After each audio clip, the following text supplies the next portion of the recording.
mesmo monte onde Abraão iria sacrificar Isaac. Quando Abraão pega um cutelo e vai sacrificar Isaac, o anjo diz não, e provê um cordeiro que faz memória a Jesus Cristo, e ele mata o cordeiro e sacrifica ali. Mas aquele monte, o Monte Moriá, hoje é a cidade velha de Jerusalém, e aquela rocha onde Isaac ia ser sacrificado era o lugar onde o Santo dos Santos, que era o templo onde Salomão fez o primeiro templo, ficava. Então você tinha o átrio externo, o átrio interno, você tinha o lugar santo e você tinha o Santo dos Santos, onde ficava a Arca da Aliança. E onde ficava a Arca da Aliança? Na rocha onde Abraão iria sacrificar Isaac. E esse lugar é o lugar mais alto daquela região e um dos lugares mais altos de Israel.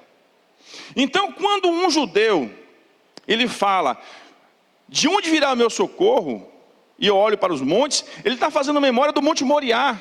Porque no Monte Moriá começou a fé de Israel no pai Abraão, e lá no Monte Moriá, Salomão fez o primeiro templo e colocou em cima da rocha, dessa mesma rocha que Isaac ia ser sacrificado, a Arca da Aliança, e ali era o Santo dos Santos, e representava a presença de Deus na terra. Então quando o homem olhava para o Monte Moriá, quando ele olhava para Jerusalém, ele se lembrava que ali havia um Deus que disse para Salomão, que quando o povo que se chama pelo seu nome se humilhar e orar e se converter de seus maus caminhos, ele ouviria essa oração e responderia o povo. Então o salmista aqui está fazendo menção deste lugar. Olho para os montes, de onde virá o meu socorro? A palavra socorro, ela é sinônimo de salvação. Então nós poderíamos dizer assim, eu olho para os montes, de onde virá a minha salvação?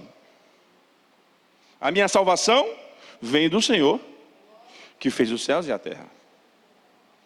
Socorro e salvação é a mesma coisa, porque quando você é salvo, você está no meio do mar e você está se afogando e alguém te socorre, ela te salva.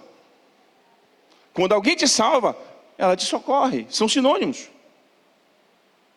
E quando a palavra nos faz entender que a salvação vem do Senhor que fez os céus e a terra, nós precisamos fazer menção do nome de Jesus.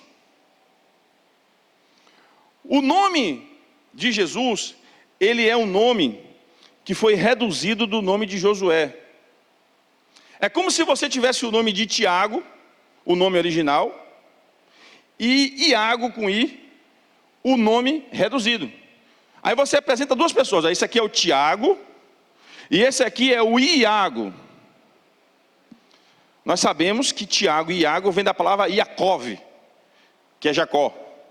Então Iacov, em hebraico, ele foi sendo transliterado e com o tempo passou a se chamar Tiago, depois Iago.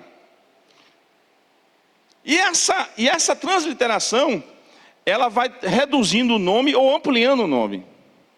Em aramaico antigo, quando Josué, ele teve o seu nome trocado, né, o filho de Num, Moisés disse assim, olha, você agora vai se chamar Josué. Por quê? Porque Josué significa Jeová salva, que é Iehoshua. Iehoshua é Josué. Mas os anos se passaram, e Iehoshua, assim como Tiago mudou para Iago, passou a ser Yeshua. Yeshua, nos tempos de Jesus, era o nome de Josué, de maneira contracta, assim como Tiago e Iago. E o que é que significa Yeshua? Jeová salva. Então quando eu olho para os montes, de onde virá a minha salvação? De Yeshua. Vem de Jesus. A palavra Yeshua, quando ela foi transliterada para o grego, virou Iesu. Porque na língua grega não existe o fonema sh. Então eles não poderiam criar uma palavra com um nome parecido com Yeshua. O mais próximo disso é 2 S's, que é a letra sigma. Aquela mesma letra, para quem conhece matemática, de somatório. A letra sigma, ela tem som de 2 S's no grego. Então, quando foi transliterado do hebraico para o grego, Yeshua passou a ser Yesu, ou Yesu. Quando foi transliterado do grego para o latim, virou Yesu. E como nós somos de uma língua neolatina, o português, Yesu se transformou em Jesus, porque nem no grego nem no aramaico tem a palavra J, mas como nós usamos geralmente na transliteração, cuja primeira letra é I, nós transformamos em J, e Yesu, ou Jesus, se transformou em Jesus. Mas o fato é, no Gênesis, Jesus significa Jeová, é a salvação. O Pai é a salvação, o Pai é o socorro. Quando ele olhou para Maria e enviou o seu anjo, ele disse assim: olha, você vai colocar o nome desse menino, Jeová é a salvação. Você vai pôr o nome dele Jesus, para que a humanidade saiba que o Pai preparou uma solução para o pecado. Então, quando eu olho para os montes e penso, de onde virá o meu socorro? O meu socorro vem do Senhor Jesus, que fez os céus e a terra. Como é que eu sei que Jesus fez os céus e a terra? Livro de João, capítulo 1, nos 5 primeiros versículos, diz: no princípio o Verbo estava com Deus, e o Verbo era Deus. Nada do que foi feito sem ele se fez. Nos primeiros 5 versículos do Evangelho de João, nós entendemos que Jesus é Deus. E ele estava com o Pai quando toda a criação foi feita, e nada do que foi feito se fez sem Jesus. Em João capítulo 14, Jesus faz uma provocação aos seus discípulos, e ele diz assim: vocês sabem para onde eu vou e conhecem o caminho. Foi uma provocação de Jesus. E aí Tomé fala assim: Senhor, João capítulo 14, como nós podemos saber para onde o Senhor vai se não conhecemos o caminho? E aí Jesus se revela e diz: eu sou o caminho, a verdade e a vida. E ninguém vai ao Pai senão por mim. Jesus naquele momento ele se revela e diz que ele é o caminho. Naquele momento Filipe, um outro apóstolo de Jesus, fala: Senhor, em outras palavras, nós entendemos que o Senhor é o caminho, mas basta nos mostrar o Pai.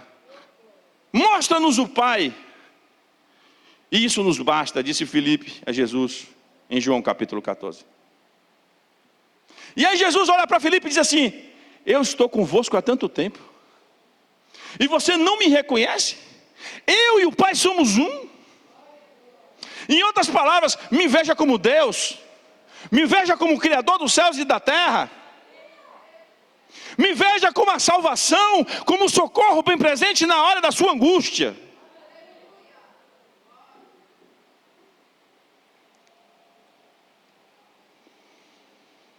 Não deixará vacilar o teu pé.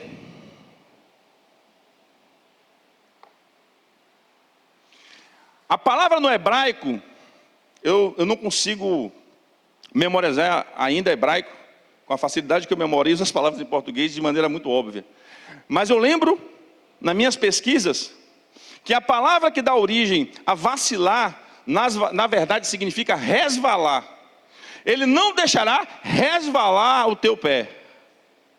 E resvalar o pé é algo um pouco mais forte do que vacilar. Porque vacilar o pé, eu posso estar andando e eu dou uma vacilada no pé. Mas resvalar me traz um problema muito maior. É como escorregar. Na linguagem de hoje, poderia inclusive ser transliterado para: e Deus não deixará escorregar o seu pé. Não deixará resvalar o seu pé.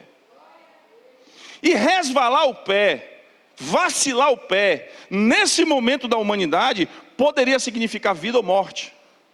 Por quê? Porque uma pessoa que estava saindo de uma cidade e precisava chegar na outra cidade, ainda durante o dia, se ele pisa em falso em uma pedra, lembre que não haviam os passeios e as estradas de hoje.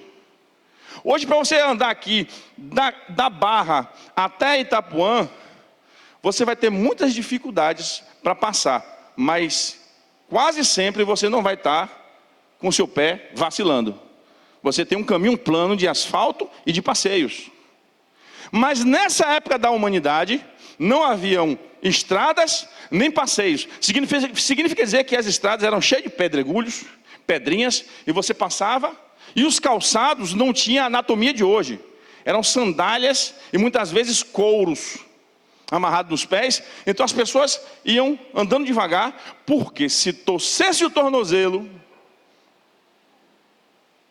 ela poderia morrer diante de um sol escaldante na região da Palestina, porque chega a 50 graus no verão. Então vacilar o pé podia matar uma pessoa de inanição pelo sol. Vacilar o pé poderia matar uma pessoa à noite, porque ela poderia ser assaltada e ela poderia ser devorada por animais. Lembre que nessa região da Palestina, onde se encontra hoje Israel, tinha muitos leões. Então vacilar o pé poderia ser virar comida de algum tipo de felino. Era risco de vida. Então uma pessoa sair de um lugar e chegar a outro sem vacilar o pé, era proteção divina. Era como se você estivesse hoje preparando sua família para tirar férias, botasse todo mundo no carro e dissesse assim: meu Deus, guarda os pneus desse carro.